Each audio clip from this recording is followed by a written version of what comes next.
So Nebula was definitely a bad guy in the first Guardians film. That's what I love about her, to be honest. I love that she has this real dark side and I get to explore that, which is really cool. In terms of the second film, she's still a bad guy, but we're going to get to understand her motivations for being a bad guy a little bit more. And that might not make her such a bad guy anymore, because I think as soon as we develop empathy for anyone and understand why they're doing the things that they're doing, they sort of don't seem as bad anymore. So that's definitely going to happen with Nebula. I just read it immediately and I was laughing out loud. I thought, this is funnier than the first film. And I was crying. There were real tears and I was like, wow. Everything that I loved about the first film is in the second film, but it's just heightened. There's just more of it. And I'm going to say, even better soundtrack this time. So Nebula and Gamora have always had a bit of a turbulent relationship, shall we say. Both of them are suffering from pretty severe daddy issues when their dad is Thanos. So in the first film, they kind of ended on a pretty bad note. They were in a major fight sequence together and then Nebula chops off her hand and escapes.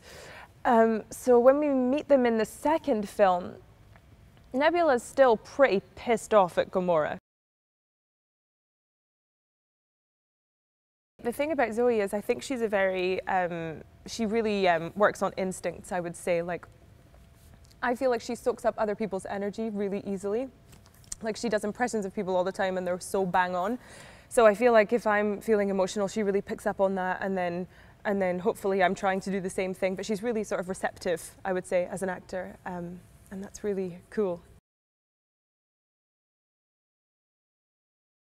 Just to be on set with him is so loose and free and inventive, and that's just lovely to work with as an actor, because you feel like you can come up with suggestions and you're not going to be shot down or laughed at.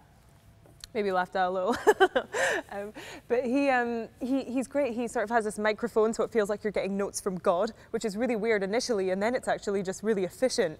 And he'll be like, do it more sultry, do it funnier, do it like you're pissed off, do it like you're finding it hilarious. And it's just so loose, and you don't even have time to think about it or obsess over it or overanalyze it. And it just feels like a really cool, creative experience.